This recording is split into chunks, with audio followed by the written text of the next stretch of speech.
High court के फैसले से आजम खान के समर्थक मायूस। देखें मुस्लिम समाज के इतने चहेते क्यों। नमस्कार, आप देख रहे हैं भारत मीडिया।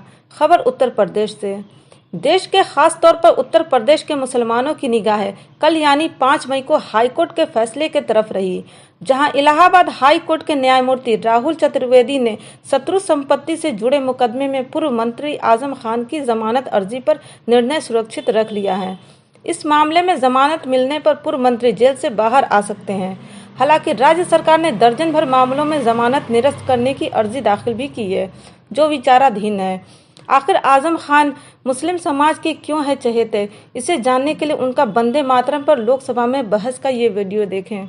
47 में बंटवारे के वक्त हमें हक था पाकिस्तान जाने का, आपको नहीं था। हमें हक था, लेकिन हमारे अजदाद ने यह तय किया कि यह वतन हमारा है। हमारे अजदाद की कब्रें हैं यहाँ, हमारे बुजुर्गों के मज़ारात हैं यहाँ।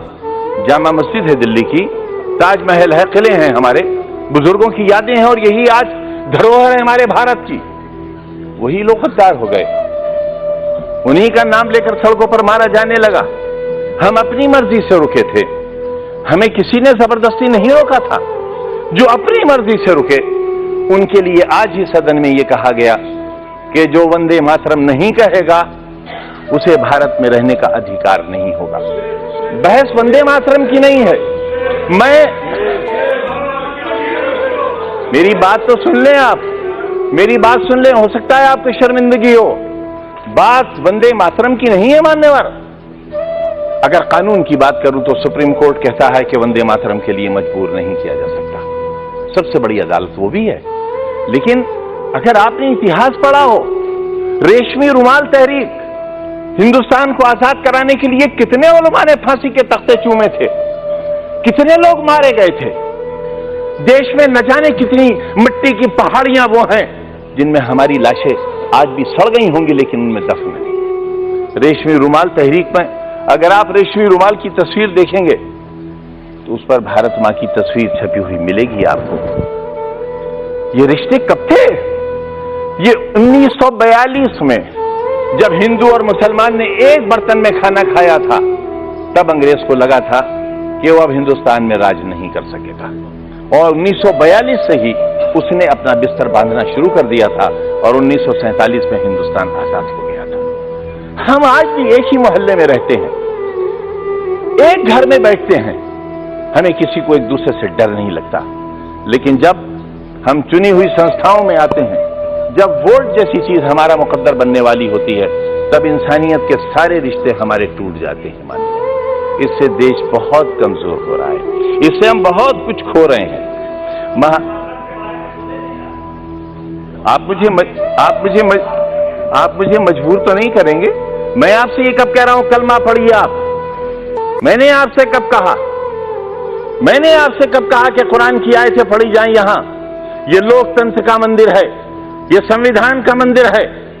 जो चाहे कहे, अगर मैं कहूं तो आप रोक नहीं सकते, और मैं न कहूं तो आप मुझसे जबरदस्ती नहीं कर सकते। और अगर आप जबरदस्ती कर सकते हैं तो कहिए, आप कहिए कि जबरदस्ती कहना होगा।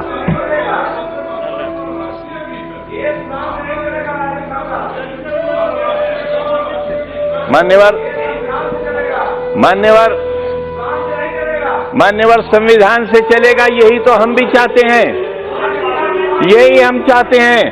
अगर संविधान में कहीं किसी मजहबी किताब का कोई श्लोक, कोई आयत पढ़ने के लिए कहा गया हो, मैं सबसे पहला व्यक्ति होऊंगा जो इस हुक्म पर नतमस्तक करूंगा। मानो संविधान को। मैं भी यही कह रहा हूं, हमें संविधान को मानना चाहिए, और जो लोग संविधान को नहीं मानेंगे वो देश के साथ अच्छा नहीं करेंगे, क्योंकि ये देश बहरहाल सबका है। पूरा जिस्म हाथों से बना हुआ नहीं है, पूरा जिस्म पैरों से बना हुआ नहीं है। शरीर का एक हिस्सा खत्म कर दिया जाए, इंसान नहीं रह जाएगा। हिंदुस्तान एक बेहतरीन इंसान है, इसे बेहतरीन इंसान बना रहने दिया जाना चाहिए। ये कहना उस समय आजम खान जेल में नहीं थे। देश के सभी मुद्दों पर बेबाकी से जवाब देकर सत्ता में बैठकर हिंदू मुस्लिम करने वालों की पोल खोला करते थे। समाजवादी पार्टी में चल रही रार के बीच आजम खान के लिए कल का दिन बड़ा था। विधायक आजम खान की जमानत अर्जी पर इलाहाबाद हाई कोर्ट में सुनवाई होनी थी। इस केस में अगर आजम खान को राहत मिली तो वह जेल से बाहर होंगे। इससे पहले आजम खान को 71 मामले में जमानत मिल चुकी है। आजम खान के समर्थकों को उम्मीद थी कि सपा नेता को जमानत मिल जाएगी, लेकिन ऐसा नहीं हुआ। कोर्ट में जमानत अर्जी पर सुनवाई के बाद फैसला सुरक्षित कर लिया है। आजम खान के वकील ने कोर्ट में कहा कि उन्हें बेवजह राजनीतिक कारणों से फंसाया गया है। इधर सरकार ने अपना पक्ष रखते हुए कहा कि आजम खान ने अवैध तरीके से शत्रु संपत्ति पर कब्जा किया है। कोर्ट का फैसला सुरक्षित आने से उनके समर्थकों में मायूसी दिखी, खास तौर से उत्तर प्रदेश के मुस्लिम समाज में। खबरों से जुड़ने के लिए भारत मीडिया को सब्सक्राइब करें, वीडियो को लाइक शेयर करते रहें, नोटिफिकेशन के लिए बेल आइकन को दबा लें। ऐसी ताज़ा खबरों के लिए बने रहें भारत मीडिया के साथ।